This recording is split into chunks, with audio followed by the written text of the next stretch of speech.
The 20th century was an explosion of physical innovation. We had air conditioning, television, Tupperware. And while all these things made us cooler, kept us maybe a little more entertained, certainly kept our food more aptly preserved, we gotta ask, did any of these things really make us happier? I mean, did they really increase the meaning in our lives? Maybe a little, maybe not. To increase the meaning and happiness in our lives, which I'm assuming most of us want to do, we need to shift the focus from physical innovations, how we make things, to social innovations, how we think about things, which is largely rooted in our education system. The current education system comes from a bygone era, the Industrial Revolution, where we focused on the parts, using the metaphor of the machine. We felt that if we could analyze and understand each of these parts really, really well, we could control them. We could manage them. And just because we go from one class to the next, one grade to the next, in a specific amount of time for each one, we're convinced that we're learning just because we keep moving down this conveyor belt. It's like we took a box of puzzle pieces and dumped them on a table and took a microscope and went down on each one to analyze them. And yes, while the 20th century was amazing at analysis, what we lacked was synthesis. How all these pieces fit together to make a unified landscape, and how we belong in that picture. So why me? Why would I have any insight into what the world needs? I went to 12 years of public school. I memorized all my puzzle pieces. I passed all my tests. And I hadn't even thought about who I was or what my role in this world was. So I did what many of us so often do in this situation. I went to college. 4 years and $150,000 later, this time I actually had thought about who I was and what my role in this world was, and this time I knew I didn't have a clue. So I embarked on a new type of learning journey, and this time, however, the world was my school and life was my curriculum. This is what my classroom looked like.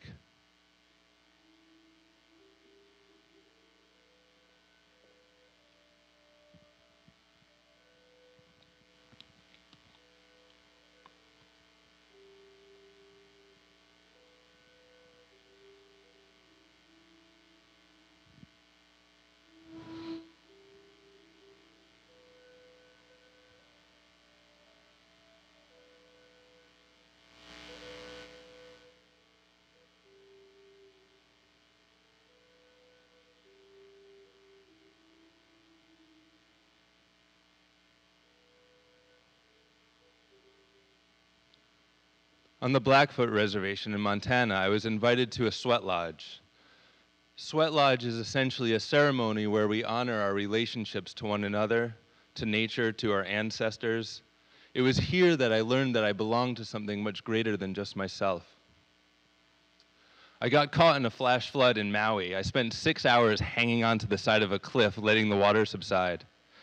It was here that I learned of my need to respect the power of nature. In New Orleans, I learned what it is to fall in love. And working 126 hours for 43 days in a row on a fishing boat in the Bering Sea, I learned exactly what it is that I don't want to do for the rest of my life. I spent 7 years traveling on and off, and each time I returned, everything was the same except for me. As I experienced the world out there, I experienced the world in me, and I grew in complexity. I grew in understanding of the world and my role in it. There were no classrooms, there were no teachers, yet everywhere was a classroom and everyone was a teacher. So, how do we make this shift to a world of learning that really makes us come alive? Well, we don't need to think about doing education in a new way, but rather asking the question, why do we do education in the first place? If we do it to maintain the status quo, we're doing a really great job. But if we're doing it to evolve our thinking, to evolve our species, to integrate and weave happiness and meaning into our lives, we need a new story. So while the 20th century held the metaphor of the machine, where we focused on the parts, the 21st century will hold the metaphor of the living system. Here we shift from focusing on the parts to focusing on the relationships between these parts. And as we begin weaving these parts together, we begin weaving ourselves into this story. And when we do that, we get to the first of 3 principles of 21st century education. Cultivate the self. Paulo Freire, the Brazilian educator, uses something called the banking metaphor within the realm of education, where the teacher comes along, opens the head of the students, deposits information to be withdrawn at a later date, usually the test, and often never to be remembered again. When we push in, we cultivate the intellect alone, but the literal root of the word education is educare, which means to draw out. When we're pushing in, we're getting this really beautiful roadmap of life, right? So we're going from one class to the next, one school to the next, one job promotion, one kid to the next in a specific amount of time. But life doesn't happen that way. So what we need is to cultivate the learner, to cultivate, rather than the roadmap, the compass point, the true north, understanding deeply who we are and what makes us come alive. Genius. The root of the word genius translates to inborn nature. Inborn nature and genius are alive in every one of us. Genius is not about being perfect. Genius is about being authentically us. Anyone can be everyone else, but only you can be you. And this leads to the second principle of 21st century education, where learning environments must create a space where we can cultivate and explore our genius.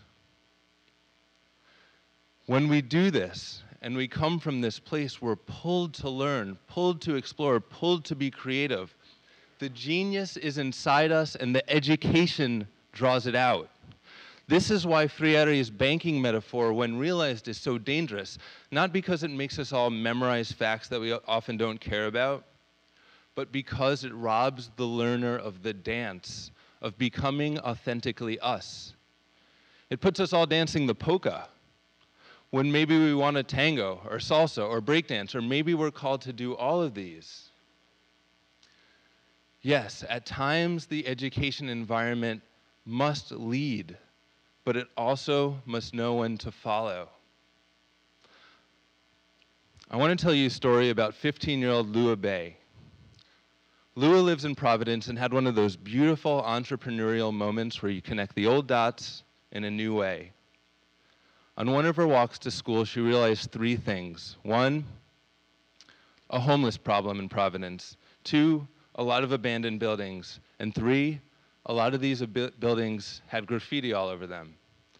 So what she wanted to do was spend 5 minutes, talk to her school, see if she could recruit some friends, maybe recruit a graffiti artist or 2, fix up these buildings, and create a space for homeless people to move in, add value back to the communities. So Lua asked her principal if she could have these 5 minutes. The principal said no.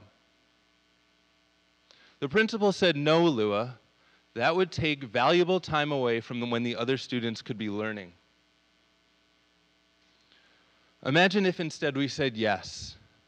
We said yes, Lua. And Lua took those 5 minutes, and she talked to her class, and maybe she rallied up a couple of students, and maybe they got their families, and the community came out and spent a couple weekends fixing up these buildings, and maybe Lua got a couple graffiti artists to paint murals on the wall. And then maybe these homeless people who otherwise didn't have a home now did, and were able to contribute and be part of the community. Instead of living in a world like this, where Lua has a chance of breaking through and bringing her dream to life, we could live in a world like this, where dreams are blooming all around us.